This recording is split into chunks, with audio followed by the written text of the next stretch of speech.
সংসারের প্রতিটা দিনে আমরা কত কিছু ইনভেস্ট করি, তাই না? আমাদের এনার্জি, আমাদের কেয়ার, আমাদের লাভ। এনিওয়েজ, তো সেই লাভ অ্যান্ড কেয়ার থেকেই আজকে বানানো হয়েছিল ইফতারের জন্য কিছু হেলদি ডেজার্ট। তো চলুন পুরো রেসিপি আপনাদেরকে দেখিয়ে দিই। এটা যেমনই আমি তেমনই হেলদি। তো নিয়ে নিলাম 1/2 কেজি টক দই। দেন আমি নিয়ে নিয়েছি 2-3 চামচের মতো চিনি। এখন এটা আমি সুন্দর করে একটা হ্যান্ড বিটার দিয়ে বিট করব।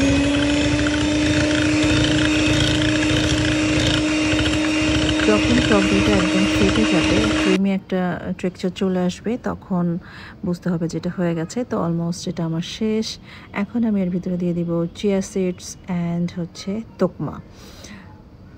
দুটো ভালো করে মিক্স করে আধা ঘন্টার জন্য বা 1 ঘন্টার জন্য ফ্রিজে রেখে দিতে হবে, একদম ঠান্ডা হওয়ার জন্য। তো ফ্রিজ থেকে নামার পরে এটা অলমোস্ট এরকম ঘন একটা হয়ে যাবে।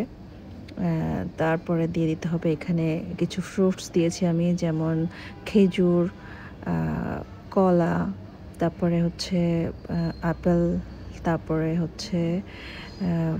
আঙুর অ্যান্ড ডালিম। তো সব ফ্রুটসগুলো একসাথে আপনি এখানে চাইলে ইউজ করতে পারেন স্ট্রবেরি। তো স্ট্রবেরি আমার কাছে ছিল না, এজন্য আমার হাতের কাছে যে ফ্রুটসগুলো ছিল আমি সেগুলো দিয়েই বানাবো এই ডেজার্টটা। তো এখন এটা ভালো করে আমি মিক্স করব। খুবই ইজি, খুবই সিম্পল, বাট এত হেলদি এই ডেজার্টটা, মানে খেতেও যেমন অসাধারণ। আর মাস্ট বি এখানে আমি আপনার মাস্ট বি ইউজ করতে হবে কিছুটা আইস কিউব ফর একটা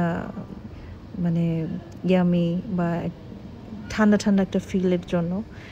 তো এই ডেজার্টটা একটু ঠান্ডায় মজা লাগবে।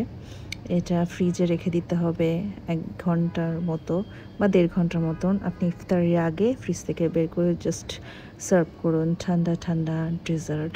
এটা যেমন খেতেও ঠান্ডা, তেমন আপনার শরীরের ভিতরে গিয়েও আরও বেশি ঠান্ডাই ফিল হবে। কারণ সারাদিন রোজা রাখার পরে ভাজা পোড়া খেলে শরীর আমাদের অলমোস্ট গরম হয়ে যায়, গ্যাস্ট্রিকের প্রবলেম হয়। তো এই টাইপের ডেজার্ট সবার হেলথের জন্য ভালো। সো বি কেয়ারফুল অ্যান্ড চেষ্টা করবেন প্রতিদিন খাবার এরকম হেলদি কিছু রাখতে। আর আমি একটু বেটার টেস্টের জন্য আর একটু সুন্দর দেখানোর জন্য দিয়ে দিয়েছিলাম উপর দিয়ে আমার বানানো বা হোমমেড স্ট্রবেরি জ্যাম। তো আপনার কাছে না থাকলে না, এটা টোটালি অপশনাল। কেমন লাগছে দেখতে বলবেন। আর খেতে তো আমি অনেক হয়েছে, এটা তো আমি বললাম, আপনারাও বানিয়ে অবশ্যই আমাকে জানাবেন কেমন হয়েছে। Thank you for watching. ভিডিওটি ভালো লেগে থাকলে একটা লাইক, কমেন্ট অ্যান্ড শেয়ার।